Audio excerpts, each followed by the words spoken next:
예수께서 자기의 십자가를 지시고 해골, 히브리 말로 골고다이라 하는 곳에 나아가시니 그들이 거기서 예수를 십자가에 못 박을새 다른 두 사람도 그와 함께 좌우편에 못 박으니 예수는 가운데 있더라. 빌라도가 패를 써서 십자가 위에 붙이니 나사렛 예수 유대인의 왕이라 기록되었더라.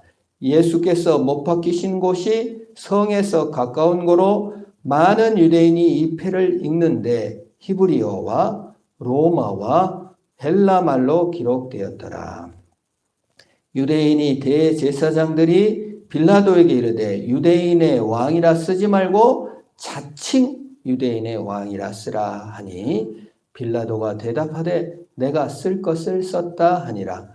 군인들이 예수를 십자가에 못 박고 그의 옷을 취하여 네 깃에 나누어 각각 한 깃씩 얻고 속옷도 취하니 이 속옷은 호지 아니하고 위에서로부터 통으로 짠 것이라. 군인들이 서로 말하되 이것을 찢지 말고 누가 얻나 제비 뽑자 하니 이는 성경에 그들이 내 옷을 나누고 내 옷을 제비 뽑나이다 한 것을 응하게 하려 함이로라. 군인들이 이런 일을 하고 예수의 십자가 곁에는 그의 어머니와 이모와 글로바의 아내 마리아와 막달라 마리아가 섰는지라. 아멘. 유대 형벌 중에 반역자만 십자가에 못 박는다고 그랬어요. 근데 십자가 못 박을 때 이렇게 죄패를 써서 걸고 그 다음에 이제 세로로 된 십자가는 이 골고다 그 형장에 이렇게 세워놓고 가로 십자가는 그 형벌을 받은 자가 메고 가도록 되어 있습니다. 그래서 우리 그림에 보면은 이제 십자가를 이렇게 메고 가는 건 그건 잘못된 그림이에요. 그러니까 이렇게 세로로 된 거는 그곳에 원래 세워져 있고 가로만 메고 가도록 돼 있어요. 원래. 그리고 죄패를 가슴에다 이렇게 달고 갑니다. 그래서 이게 해골 곳이다. 실제로 거기에 해골이라는 곳이 있고 해골 모양을 좀 띄었는데 사람들이 다니는 길에 이렇게 하는 거예요. 많이 보도록. 우리도 옛날에 그 살인이나 이런 거를 할 때 어떻게 합니까? 사형을 내릴 때 시장 한 가운데에서 사거리에서 이렇게 하지만 뭐 소를 갖다가 4마리를 사거리로 해서 양 발과 두 손을 이렇게 찢어 죽이는 거. 우리 한국 사람도 참 잔인했던 것 같아요.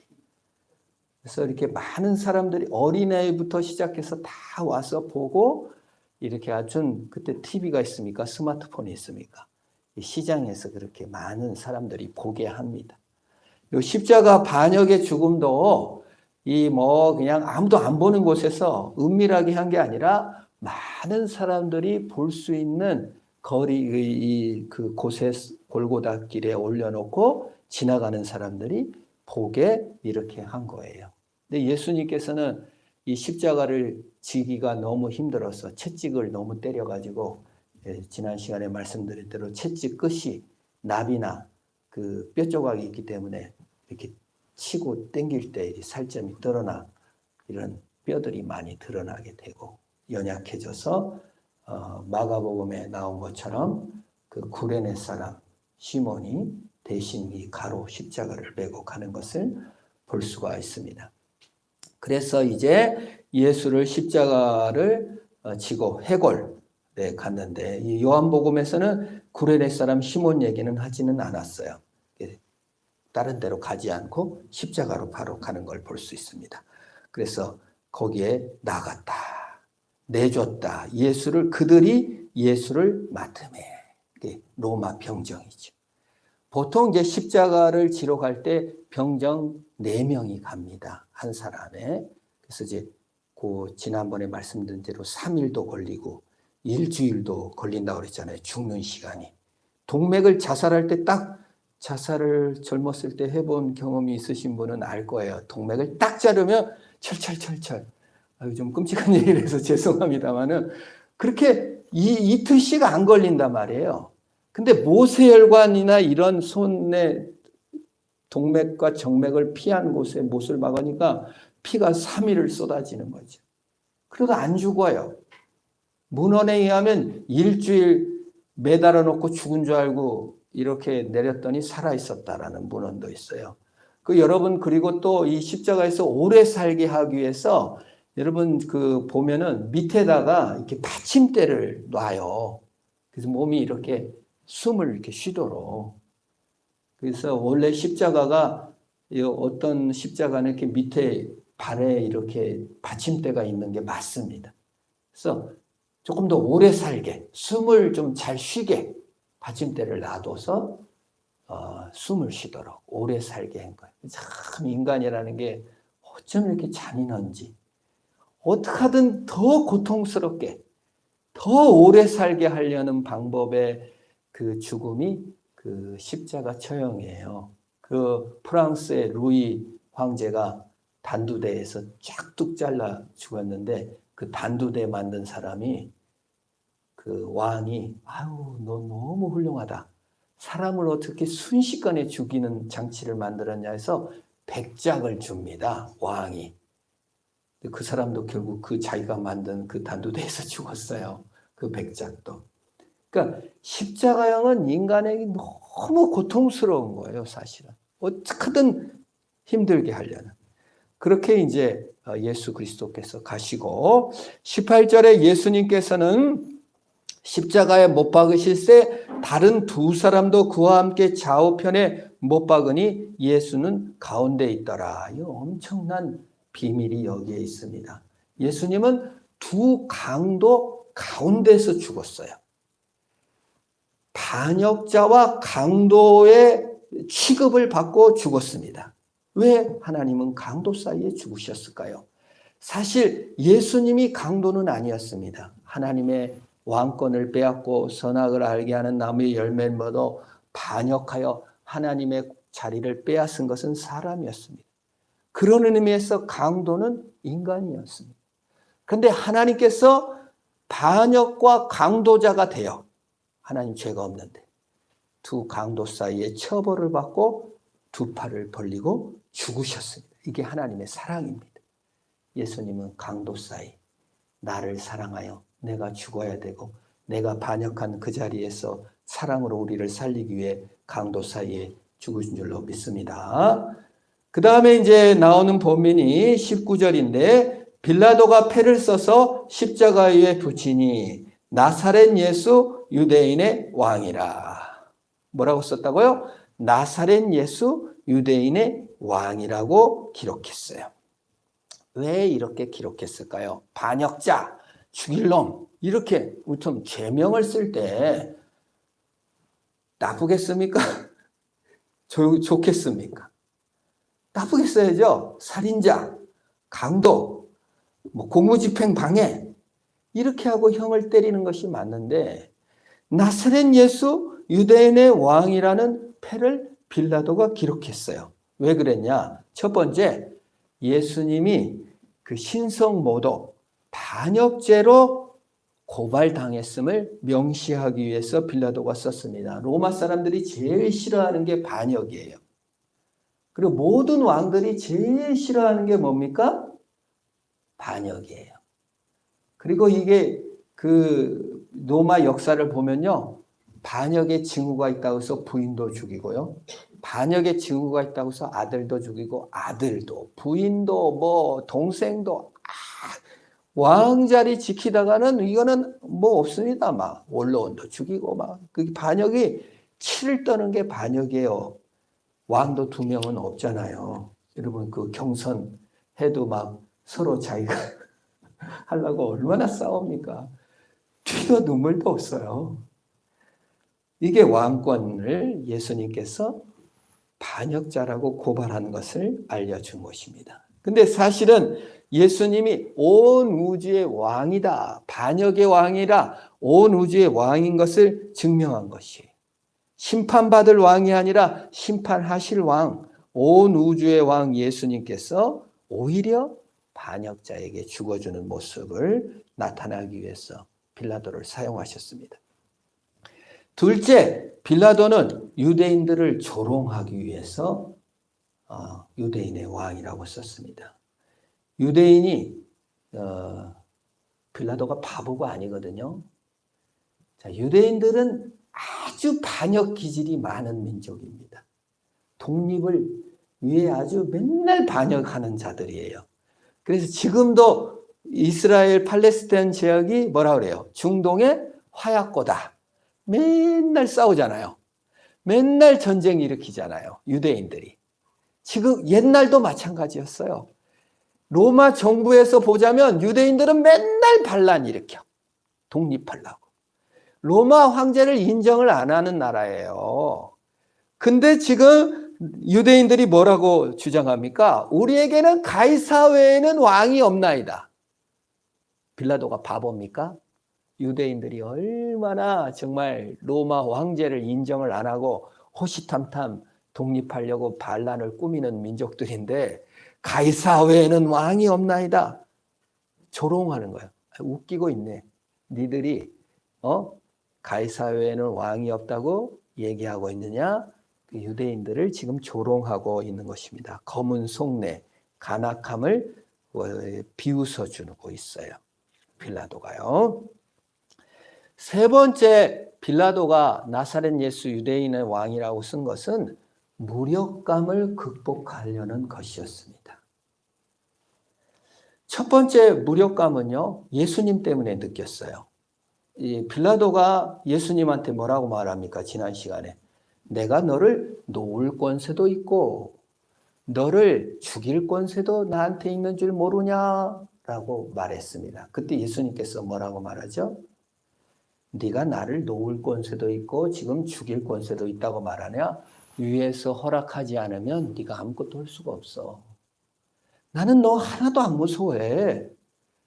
예수님께 무력감을 느꼈어요, 사실은. 내가 이 권세자인데 나를 무시하네.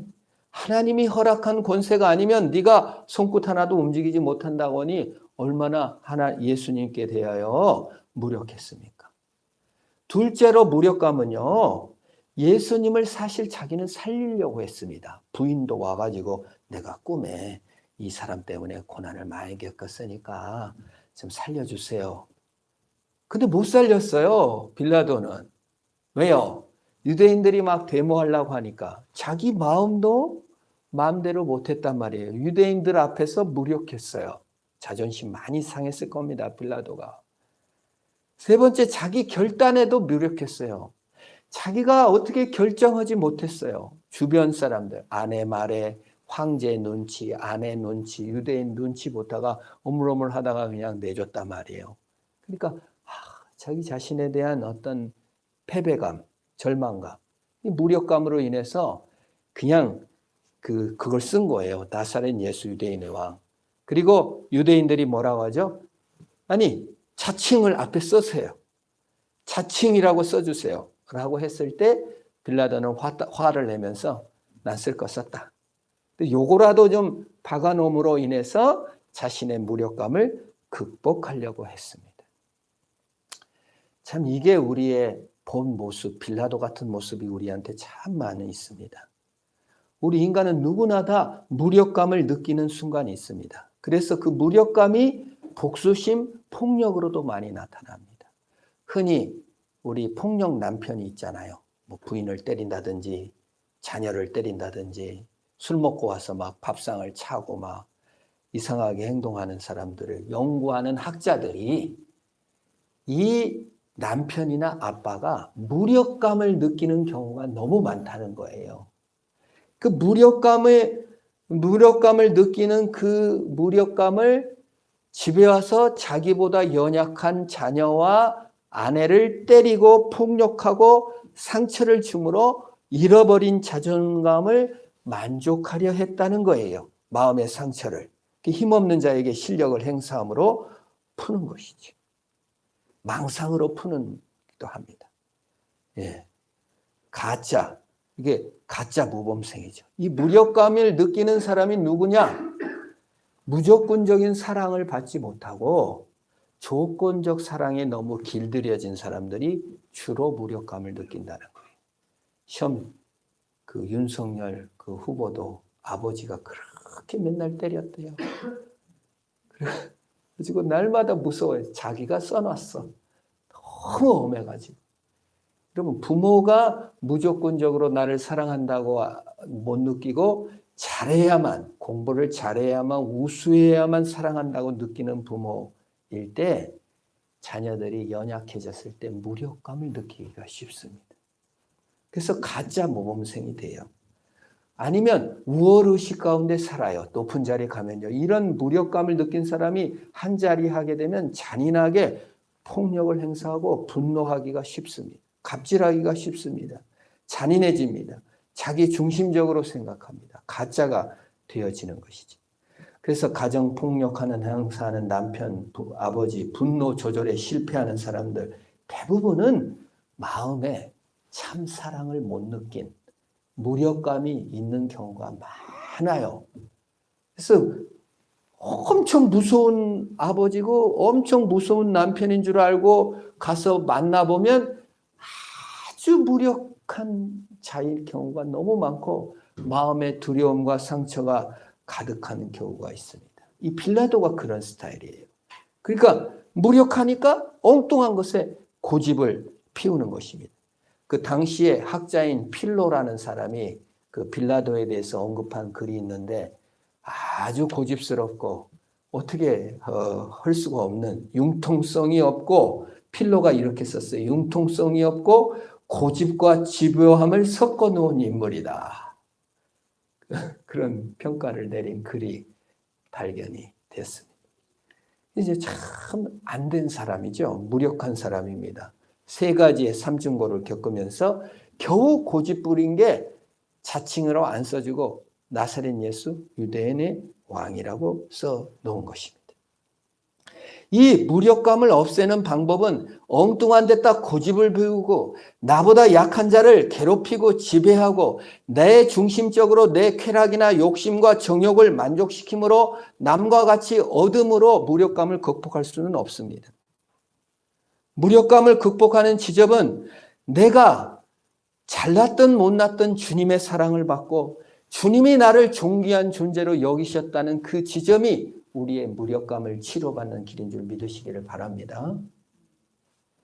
그것이 없는 한 무조건적인 사랑을 주 앞에 받은 경험이 없는 사람은 항상 성공하지 못하면 무력해져 버려요. 그러나 우리 신자는 어떠한 위치 속에서도 무력감을 극복할 수 있는 하나님의 사랑이 있는 것입니다. 남과 비교하여 자신을 증명하지 않아도 하나님이 나를 존귀하게 알았다라는 그 앞에 나와야 합니다. 빌라도는 못 나왔죠. 그리고 무력감이 우리를 천하게 여긴다 그 말이에요. 예를 들어 농사를 져요. 내가 공부를 못해서 농사를 졌지. 천하게 여긴다 이 말이에요. 자신을. 땅을 파거나 청소를 하거나 육체 노동을 하면은 내가 재수없게 이 일을 얻었다고 생각하는 거예요. 그게 무력감이죠. 예. 그래서 어려운 일을 하면 그 공부해가지고 팽 굴려. 이렇게. 그게 무력감의 다른 말입니다. 네 공로로 더 좋은 일을 얻어내라고 얘기합니다. 하나님의 말씀은 무엇입니까? 육체 노동도 귀한 일이다. 너 일이 너무 소중하다라고 말씀합니다. 네가 어떤 더 잘나고 성공해야 사랑받는 게 아니라 지금 그 일이 너무 귀하다 그 말입니다. 여러분 판사가 더 높습니까? 피의자, 죄짓고 앉아있는 피의자보다 판사가 높습니까? 높진 않아요 여러분. 역할이 틀릴 뿐이죠. 죄인 쓴 벌을 받아야 되니까. 근데 우리는 틀리게 생각해요. 의사와 간호사가 있습니다. 간호사보다 의사가 높습니까? 안 높아요. 그런데 간호사들이 너무 무력감을 많이 느낍니다.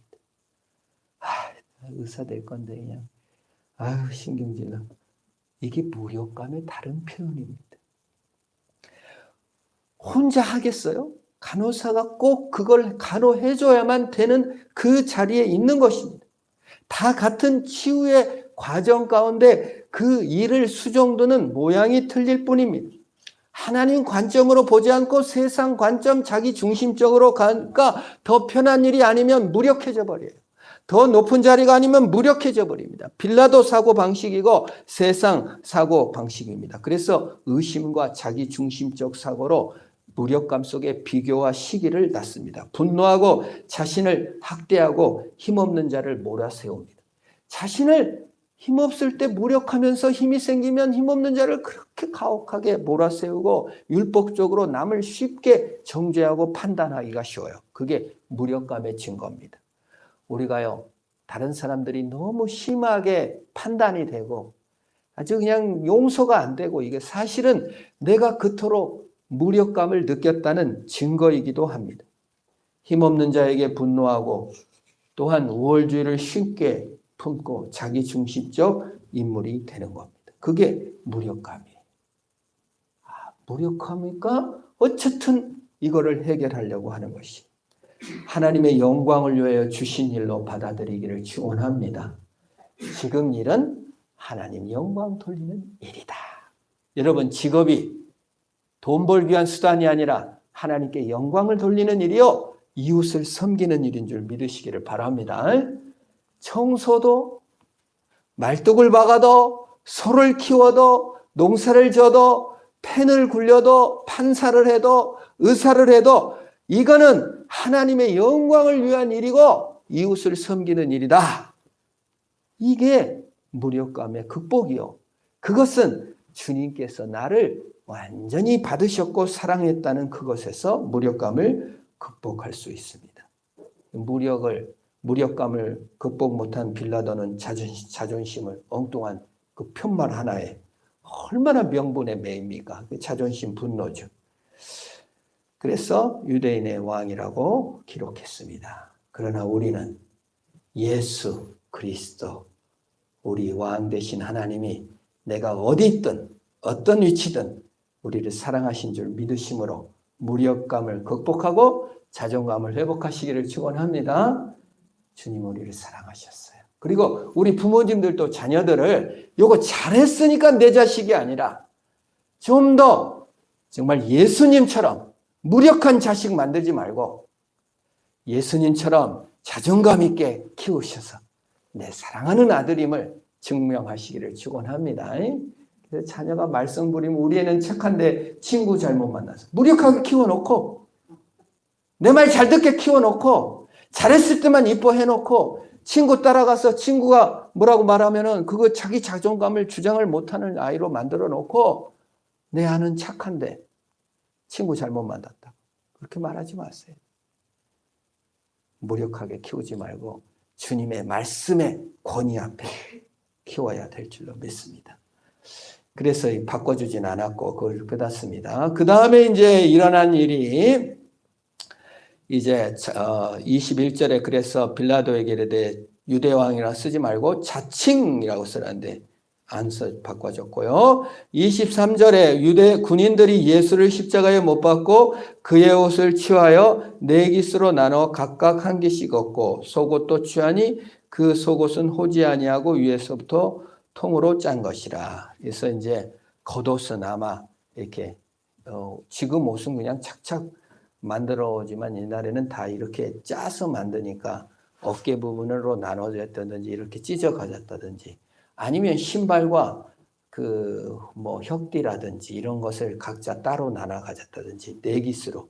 왜 네 깃이요? 보통 십자가 질 때 몇 명 따라온다고요? 4명 따라오니까 4개로 나눠 가진 겁니다. 그리고 속옷은 위에서부터 아래로 한 번도 호지 않고 짰다 그 말이. 여러분 속옷이 언더웨어 그 발명된 지 400년밖에 안 됐어요.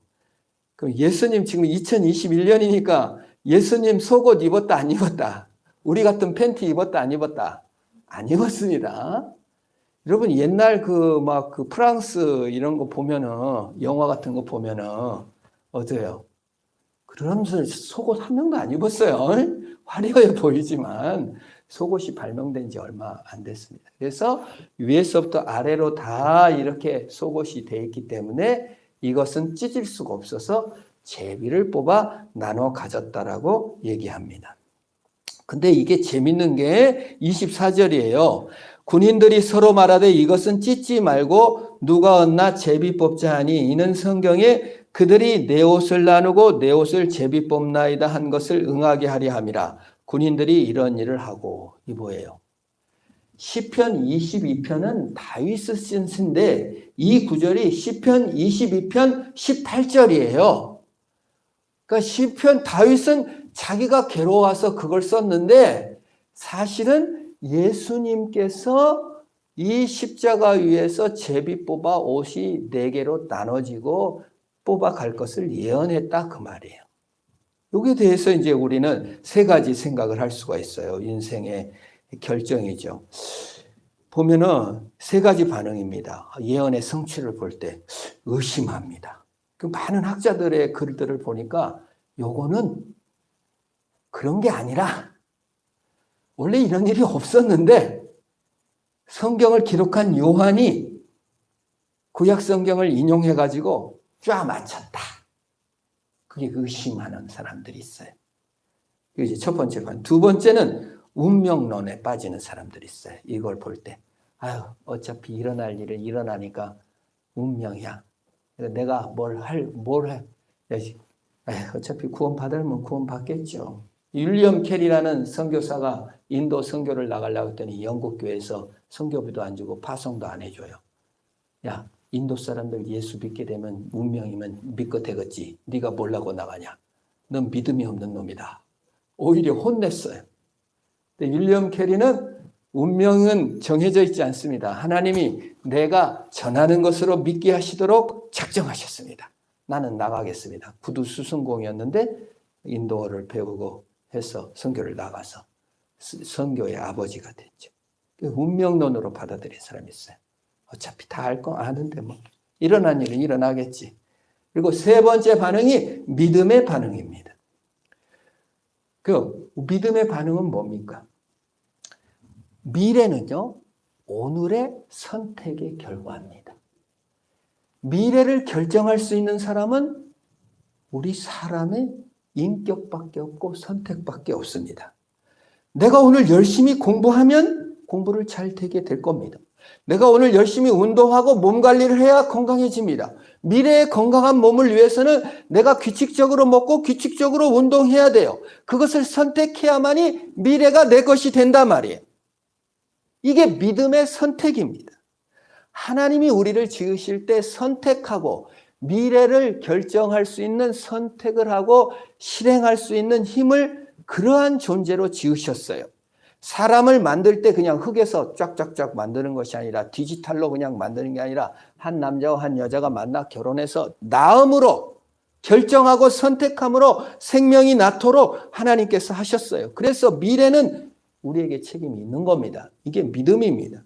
오늘 게으르고 악을 선택하고 오늘 주님을 선택하지 않고 오늘 내 욕심과 이기심을 선택한다면 그에 상응한 결과를 받게 될 겁니다. 그러면 오늘 예수님을 이렇게 십자가에 못 박기로 선택한 그 선택을 예수 어떻게 수천 년 전 다윗의 시에서 예언되어 있느냐. 이 운명 저어졌다면 우리가 뭐라고 열심히 살고 선택하냐. 이거에 대해서 그건 뭐냐면요. 하나님은 과거, 현재, 미래 아셔요. 아시기는 해요. 그리고 항상 우리를 지켜보고 계세요.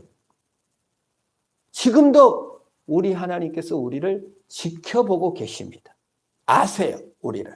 그래서 오늘 여러분 일어나서 오늘 피곤한데 교회 가지 말까 하는 마음이 들었을 수 있어요.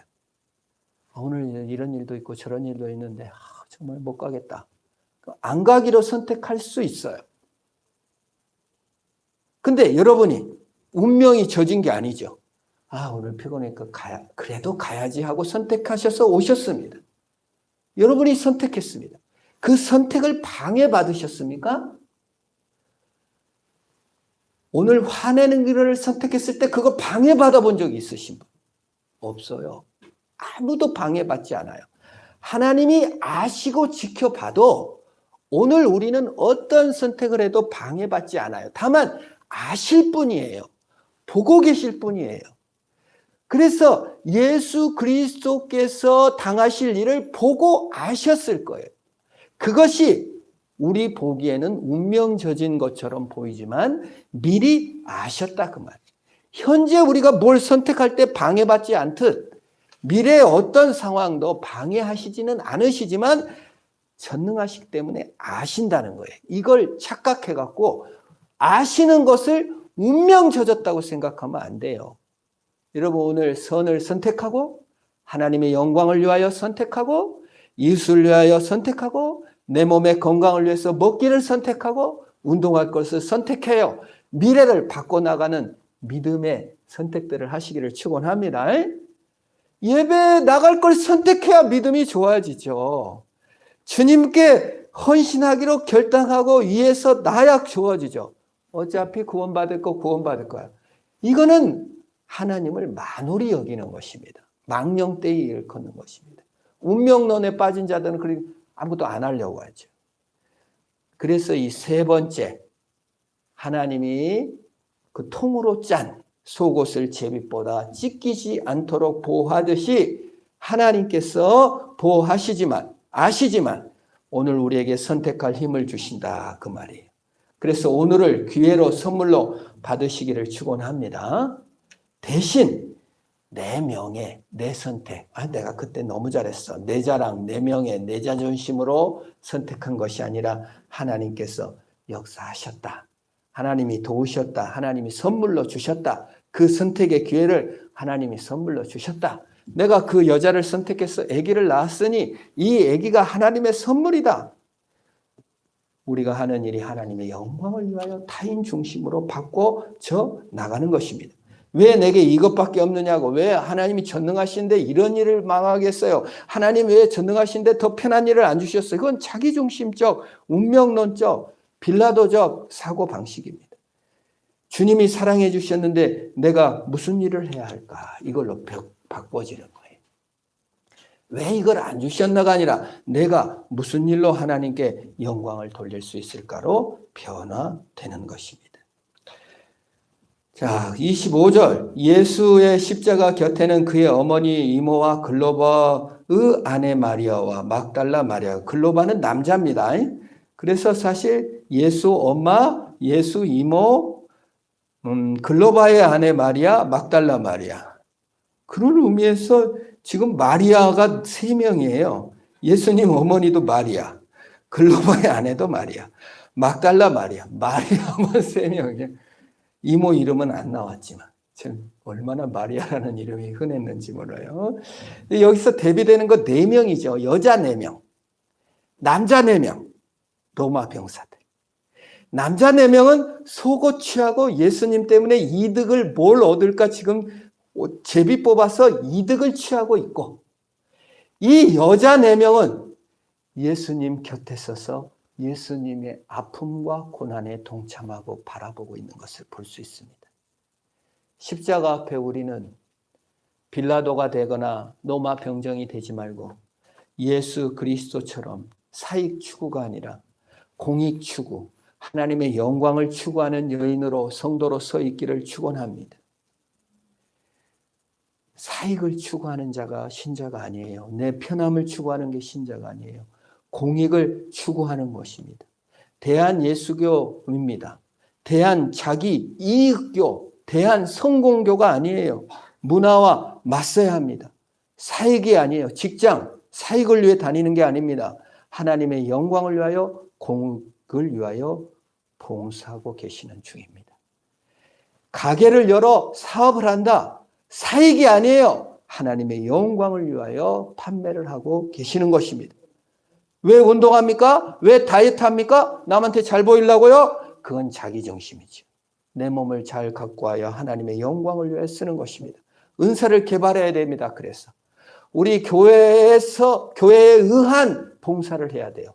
외부 교회에서 와갖고 뭐 해주는 것이 아니라 우리 내에서 은사가 개발돼서 가난한 자가 왔다, 뭐 외국인 노동자가 왔다, 또 뭐 이렇게 하면 내가 뭘 해줄 수 있을까? 같이 성경 공부 은사가 있는 사람은 성경 공부를, 구제를 은사가 있는 사람은 구제, 친교의 은사가 있는 사람은 같이 나누면서 내가 은사를 개발해서 나의 의한 사역이 돼야지 하나님의 의한 사역, 한 대상만 되지 말고 내가 사역의 주체가로 되어 하나님께 영광을 돌려야 된다. 그 말.